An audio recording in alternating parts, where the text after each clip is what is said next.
Hello, everyone. Welcome to the Temple of Possibilities. I am Minister William, or Reverend Will if you wish, leading today's sermon of December 17th, 2023. And as always, we'll start with a moment of silence for prayer, meditation, or what have you.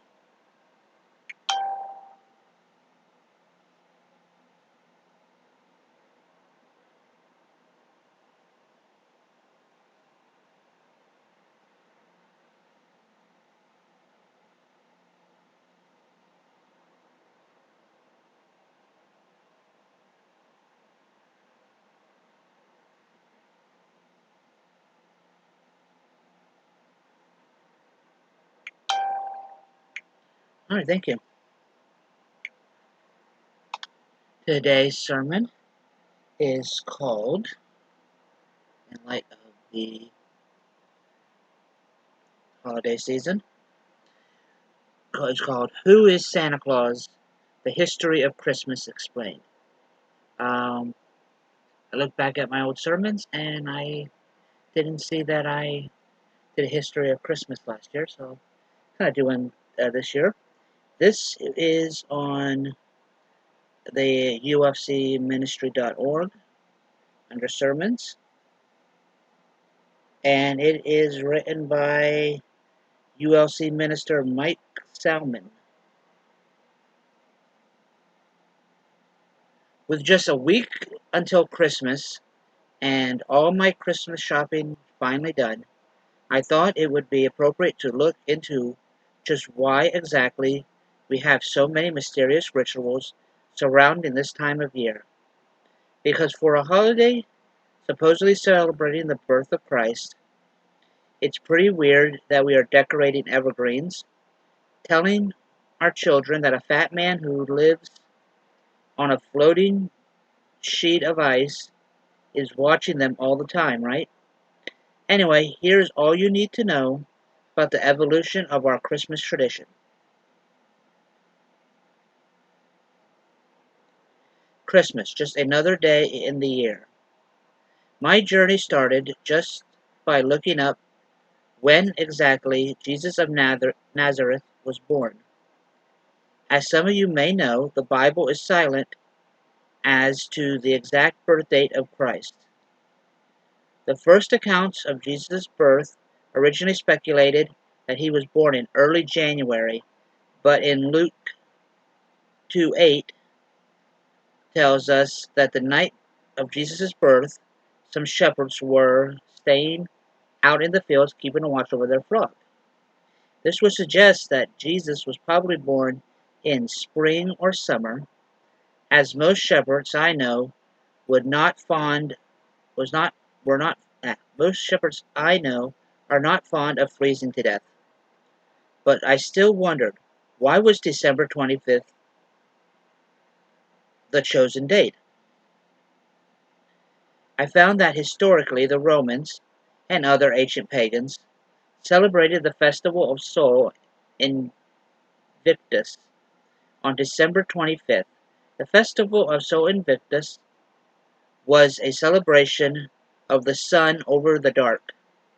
The winter solstice, just days prior, was the advent of the day getting longer.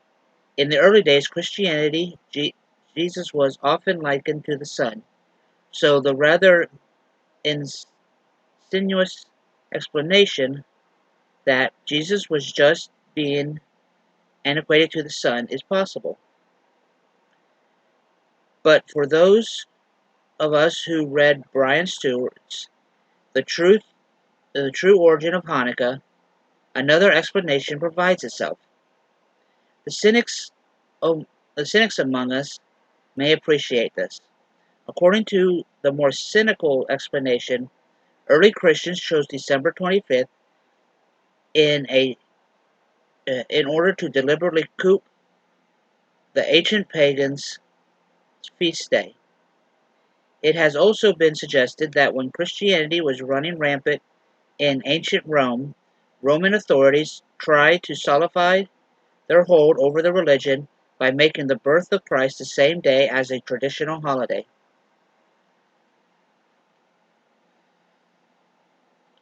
Where does Santa come from? I know what you're thinking. Okay, so that at least partly explains the date. But why am I still coerced year after year into purchasing gifts for my entire family?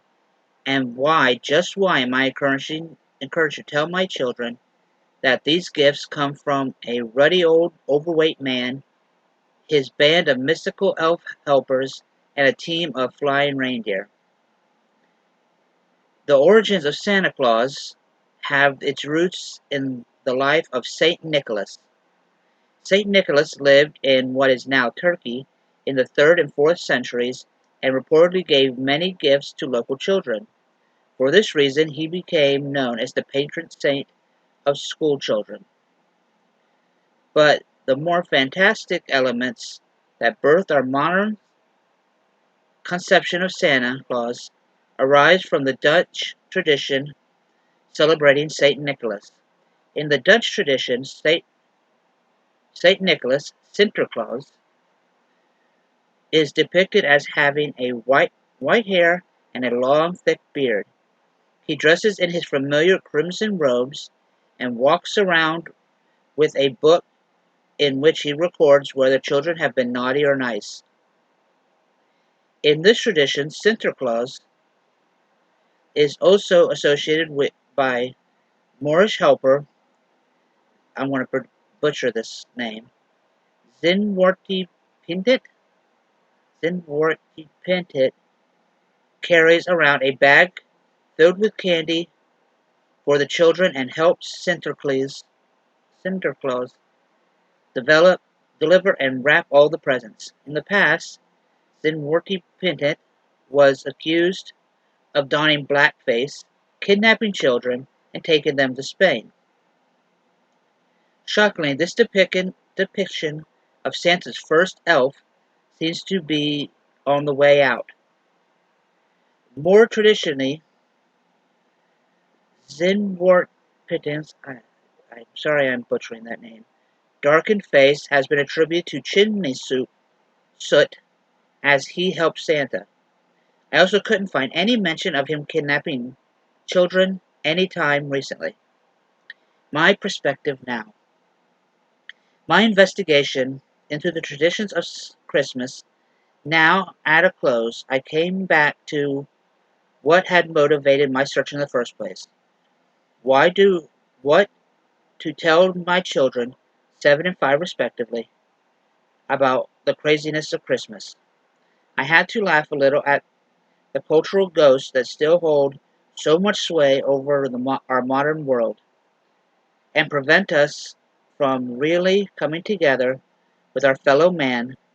Maybe I just tell them that Christmas is about sharing the joys of life with those around you.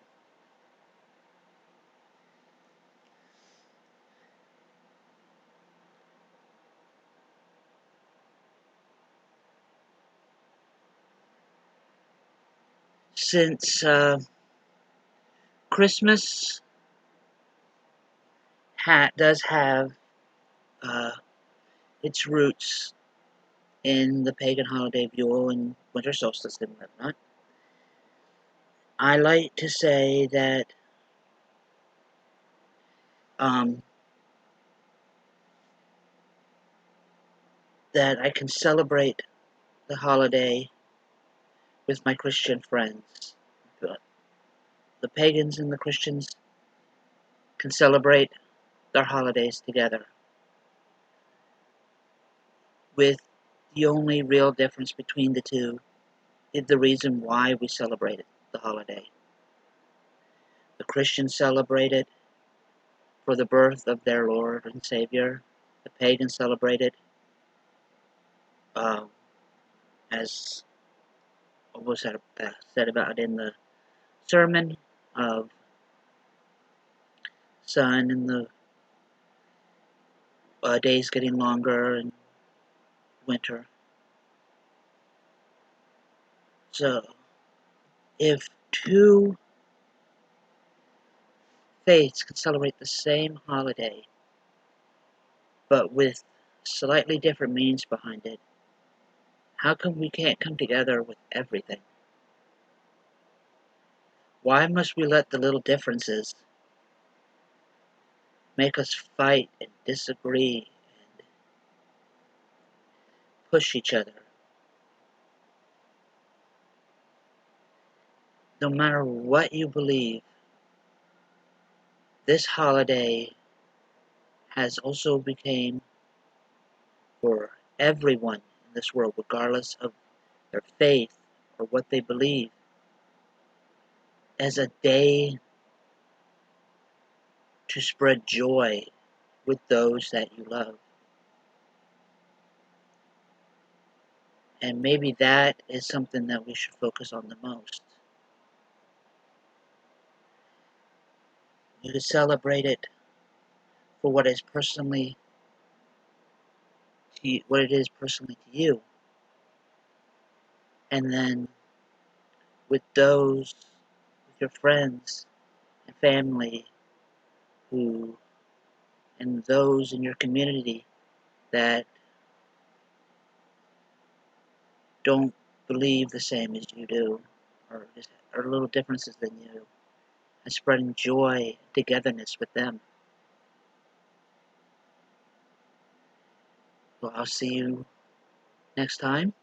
Next week, it being Christmas Eve, I will not be having a sermon, so that my congregation can spend the holidays with their family instead of at my church watching these videos.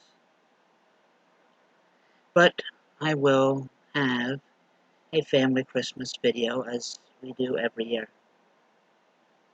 Remember, when we come together, the possibilities are endless. And I'll see you next week or the following week. Thank you.